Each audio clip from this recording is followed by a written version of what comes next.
Assalamu alaikum and welcome to Motivation, the show that helps you align your mind, your body, your heart, and your soul.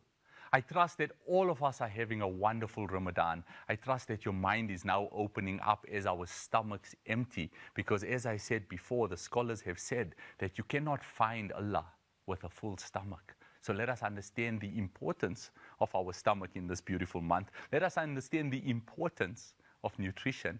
And let it be the kickstart of that weight loss that we require. Let it be the kickstart of that health journey that we wanted to go on. And that is what the series is about, for you to understand how important it is, and yet let Ramadan be the starting guide.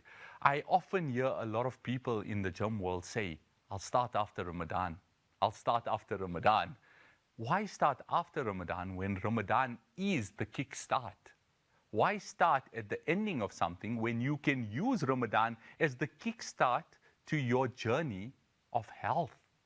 Fasting has been proven to reverse many illnesses.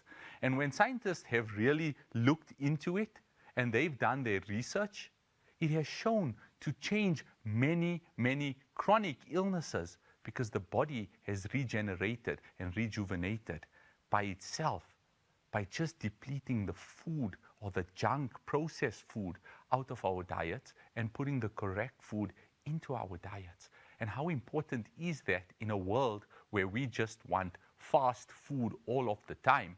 Ramadan teaches us delayed gratification, because from sunrise to sunset, we cannot eat anything. So what do?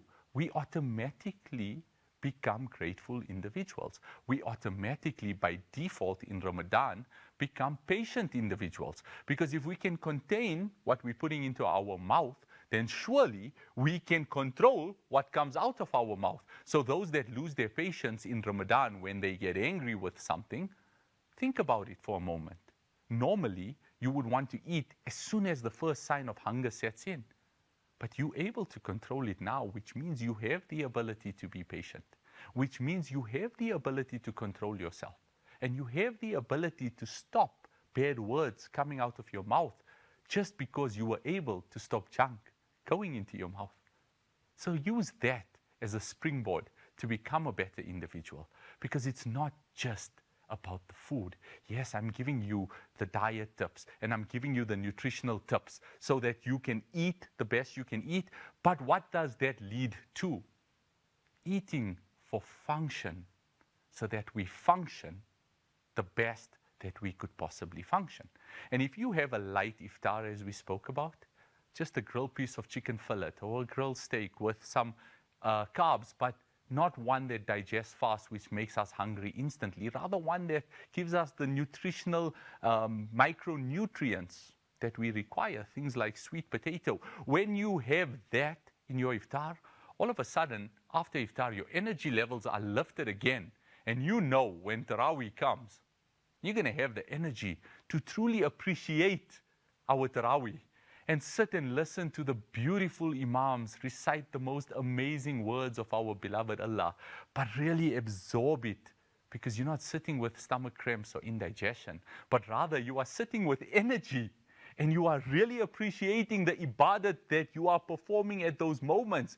And after that, you can still have time to open the Quran, and you will have energy to be able to do all of this, because you have fueled your body to what is required and not excess of what is required, because anything in excess is detrimental to you as an individual. So it is so important that you consume just enough for you to be able to move to the next point of ibadat.